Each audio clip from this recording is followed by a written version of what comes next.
Break के बाद आप सभी का स्वागत है। आप देख रहे हैं उत्तराखंड की बात और आपके साथ मैं जुड़ा हुआ हूं जयप्रकाश शर्मा और हमारे साथ आज स्टूडियो में मौजूद है लक्सर के कांग्रेसी विधायक कुंवर प्रणव सिंह। प्रणव साहब, एक हम बात कर रहे थे, एक मसला तो आपकी विधानसभा ब्रेक से पहले हमने चर्चा की, लेकिन अब असली मुद्दे पर आते हैं कि चुनाव नजदीक है। ऐसे में सबसे बड़ी बात है, कांग्रेस को कहां देखते हैं आप, क्योंकि चुनाव नजदीक है। अब बीजेपी और कांग्रेस की असली टक्कर मानी जा रही है उत्तराखंड में। कांग्रेस को कहां देखते हैं आप? देखिए साहब, वैसे तो कांग्रेस का विधायक हूँ, but apart from that as unprecedented purview what I put is there are several factors in favour of the Congress. Congress के हक में कुछ चीजें हैं। सबसे अहम है एंटी इनकम्बेंसी वेव, जो बीजेपी के खिलाफ आजकल हमारे यहाँ बह रही है, चल नहीं रही है, बह रही है।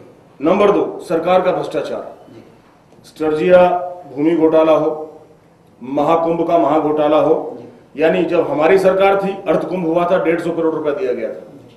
जब इनकी सरकार थी, इनको कुंभ के लिए 650 करोड़ रुपया हमारी सरकार ने दिया और 650 करोड़ रुपए में इतना काम नहीं करवा पाए जितना 150 करोड़ में हमारी सरकार ने उस समय करा दिया था। और controller and auditor general CAG ने भी इनको इंडिक्ट किया इस बात पे। हम विधानसभा में इस बजट सत्र में इसके खिलाफ बोले, लेकिन हमें पीठ से इजाजत नहीं दी गई, हमारी आवाज को दबा दिया गया। दुर्भाग्य की बात थी। हम उसमें भी कहते इनके मंत्री इतने भ्रष्ट हैं। मान लीजिए गन्ना मंत्री ने अब से 3 साल पहले गन्ने का रेट डिक्लेयर कर दिया, विधानसभा में घोषणा कर दी, और जब 3 दिन बाद शासनादेश जारी हुआ तो 10 रुपया कम करके उसका रेट निकाल दिया। जो विधानसभा में मंत्री बोलता है वो फिर एक तरह का आदेश हो जाता है, सरकार बोलती है। उसको हमने अपने खिलाफ एक अवमानना मानी और विशेषाधिकार के हनन का मुकदमा नियम 65 के अंतर्गत डाल दिया। 2 साल तक मुकदमा इस सरकार ने पेंडिंग रखा। कुंवर प्रणव सिंह चैंपियन ने हर बार लिख करके दिया इसको लाइए, और अंतोगत्वा जब वो लाए हैं उसको स्पीकर साहब तो एग्जोनरेट कर दिया। तो ये कोई तरीका नहीं, ये तो नूरा कुश्ती की जा रही है भ्रष्टाचार के साथ। तो भ्रष्टाचार बहुत बड़ा मुद्दा है जो बीजेपी की कब्र में, उसमें आई शुड से कॉफिन में एक नेल का काम कर रहा है, ताबूत में कील का काम कर रहा है। उसके बाद नॉन परफॉर्मेंस, इनके जो मिनिस्टर्स हैं, इनके मिनिस्टर्स ना तो पढ़े लिखे हैं, ना उनके अंदर इंटेलिजेंट कोशेंट IQ नहीं है, कुछ जानते नहीं, सत्र में बोल ही नहीं पाते। 1-2 जोकर, माफ करिएगा, 1-2 मंत्री तो ऐसे जिनको जोकर की संज्ञा दी जाती है। अगर उनके विभाग का कोई सवाल आ भी जाए तो संसदीय कार्य मंत्री बेचारे प्रकाश पंत जी खड़े हो जाते हैं जवाब देने के लिए। अरे तो मैंने कहा भैया सारे पोर्टफोलियो उन्हीं को दे दो, मंत्री नाम के क्यों बना रखे हैं आपने? मिसाल के तौर पर, मैं एक अंतर्राष्ट्रीय खिलाड़ी हूं, 7 साल भारतवर्ष का चैंपियन 110 kg वेट में रहा, एशियन चैंपियन भी रहा हूं। मैंने जब देखा कि कुश्ती को उत्तराखंड की खेल सूची से निकाल दिया, मैंने प्रश्न डाला विधानसभा में, और कैसा एक हास्यास्पद जवाब खेल मंत्री देते हैं। It is absolutely ridiculous, preposterous, unfounded. He says कि a committee was constituted of 20 people, 20 आदमियों की कमेटी बनी और उस कमेटी ने कुश्ती का नाम नहीं दिया था, इसलिए हमने नहीं लिया। अरे मैंने कहा भाई, उस कमेटी की बात छोड़िए, आपके सदन का सदस्य अंतरराष्ट्रीय खिलाड़ी रहा है, आपके देश को गौरव उसने दिलाया है, आपके प्रदेश को गौरव दिलाया है, कम से कम उसको तो कमेटी में ले लिया होता। लेकिन जो असली खिलाड़ी है उसको तो लिया नहीं, और जो जिसने कभी जाकर के पेविलियन में देखा भी ना हो उनको सदस्य बना दिया कमेटी का।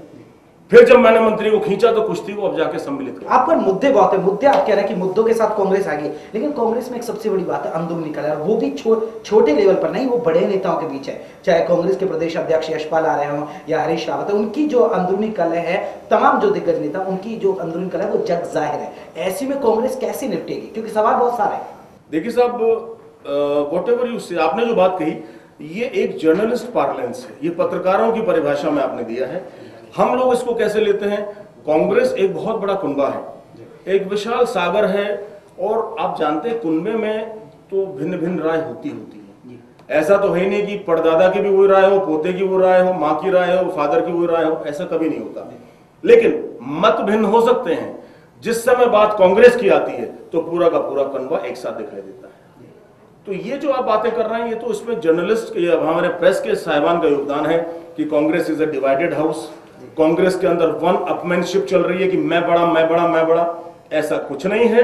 जिस समय टाइम आएगा मुख्यमंत्री बनने का, जिस समय नेता सदन बनने का टाइम आएगा, हमारे हाईकमान से इतना सुंदर डिसीजन लिया जाएगा और वो सभी को मंजूर होगा। ये इन सब बातों पर विराम लग जाएगा, कोई बड़ी बात नहीं। एक सबसे अहम सवाल है कि जब से चौधरी वीरेंद्र सिंह को बनाया गया चुनाव प्रभारी, हालांकि उन्होंने साफ तौर पर कहा है कि विधायक जो कांग्रेस के जो विधायक हैं या जो उम्मीदवार है कैंडिडेट, उनकी परफॉर्मेंस के आधार पर टिकट दी जाएगी। लेकिन उन्होंने साफ तौर पर कहा है कि कुछ जो मौजूदा विधायक है कांग्रेस के, उनके भी टिकट काटे जा सकते हैं अगर उनकी परफॉर्मेंस अच्छी नहीं रहती है। ऐसे में कहीं आप मुश्किल में? देखिए साहब, मुझे चिंता इसलिए नहीं है कि जो कर्मयोगी पुरुष है वो भविष्य की चिंता नहीं करता, कर्म करता है, फल की चिंता नहीं। और आपकी दुआ से जब मैं राजनीति में आया था तो मैं निर्दलीय जीत के आया था, तो मुझे चिंता नहीं बिल्कुल भी। क्यों? क्योंकि मेरा अपना कर्म है और मुझे किसी को इम्प्रेस करने की आवश्यकता नहीं, मतलब झूठे तौर तरीकों से, क्योंकि मेरा काम बोलता है, मेरी कार्यशैली बोलती है और मेरा एक तरह का मेरी पर्सनैलिटी उसमें खुद बोलती है। तो that way I am not afraid at all. Ticket मिलता है तो ठीक है, नहीं मिलता तो भी पार्टी की सेवा करेंगे, पार्टी को मजबूत करना। लेकिन जिस तरह आपने कहा कि निर्दलीय, तो कहीं फिर अगर पार्टी टिकट नहीं देती क्या निर्दलीय नहीं? वो तो मैं खाली आपको इन्फॉर्मेशन दे रहा था कि मैं पिछली बार जो जीता हूँ निर्दलीय जीता हूँ, पहली बार जो राजनीति में पदार्पण किया कांग्रेस से, मैं दूसरी बार एमएलए बना था। तो ऐसी बात नहीं है, पार्टी टिकट देती है, सेवा का मौका देती है, पार्टी का बिल्कुल लड़ेंगे, नहीं भी देती है तो पार्टी के लिए और जोर से वर्क करेंगे। तो क्या माना जाए, कांग्रेस पर मुद्दे बहुत है बीजेपी को घेरने के लिए, ऐसे में चुनाव अब बिल्कुल कह सकते हैं कि तैयारी बिल्कुल फूक चुका है, रैलियां हो रही हैं, तो कांग्रेस कितनी सीट ले सकती है इस बार, आपको क्या लगता है? साहब, अपने जनपद की बता दूं, अभी जैसे रैली का आपने जिक्र किया, मुझे पार्टी हाईकमान द्वारा कहा गया कि रुड़की में आप एक ललकार रैली आयोजित करिए। मेरे फादर को हार्ट अटैक आ चुका था, वो आईसीयू में थे, उनका कोरोनरी आर्टरी का थ्रोम्बोसिस हो गया था, उसमें उनको फिर स्टंट लगा, एंजियोप्लास्टी की गई। मैंने कहा सर मैं बिजी हूं अभी, लेकिन चौधरी वीरेंद्र सिंह जी ने कहा नहीं, हमें आप पे भरोसा, आप 3 दिन में रैली कर देंगे। मैंने कहा सर रैली के लिए कम से कम 10 दिन चाहिए। खैर उनका भरोसा था, मैं फादर के लिए नर्सेज का अरेंजमेंट करके सब चीज करके मैं दिल्ली से निकल लिया और खुदा के फजल से 3 दिन के अंदर चैंपियन ने वो करके दिखाया जो लोग 10 दिन में नहीं कर सकते हैं। हालांकि लोग कुछ विरोध में भी लग रहे थे, होता है, अपनी अपनी लोगों की आकांक्षाएं होती हैं, कुछ हमसे कुछ खतरा मानते होंगे। वो रैली एक फिनोमिनल रैली हुई है जिसने ललकार का बिल्कुल फूंक दिया है रुड़की से, और ये ललकार ऐसी ललकार है कि बीजेपी के इसने अंजर पंजर और दर दरवाजे सब हिला दिए हैं और इंशाल्लाह हम इसमें कामयाब होंगे, बड़ी तगड़ी जीत के साथ हम अपनी आमद करेंगे। कम से कम मैं सोचता हूं कि 70 में से 40 के 45 के 20 सीट कांग्रेस जीत के आएगी। चलिए आपसे आखिरी सवाल जानना चाहेंगे, क्योंकि इस बार खानपुर विधानसभा सीट से आप उम्मीद है, अगर टिकट मिलती है तो आप खानपुर से अब अपने चुनाव की तैयारी कर रहे हैं, क्या लग रहा है, कितनी उम्मीद लेकर चल रहे हैं? खानपुर में साहब बहुत अच्छी उम्मीद मुझे है। क्यों है? क्योंकि कांग्रेस एक सेकुलर पार्टी है और खानपुर क्षेत्र में इस बार मुस्लिम मतदाताओं की संख्या लगभग 32,000 है। मुस्लिम मतदाता मेरे यहाँ बहुत बढ़ गया, पहले मेरे यहाँ मुस्लिम मतदाता बहुत कम था, 6-7 हजार था, और उस लिहाज से मेरा लंढौरा जो गांव है उसमें कुछ 14,000 वोट है, उनका मुझे फर्क पड़ेगा। और लक्सर से जो एरिया कट के आया लगभग 60% एरिया तो लक्सर वाला ही है, वो भी मेरा फेवरेबल एरिया है।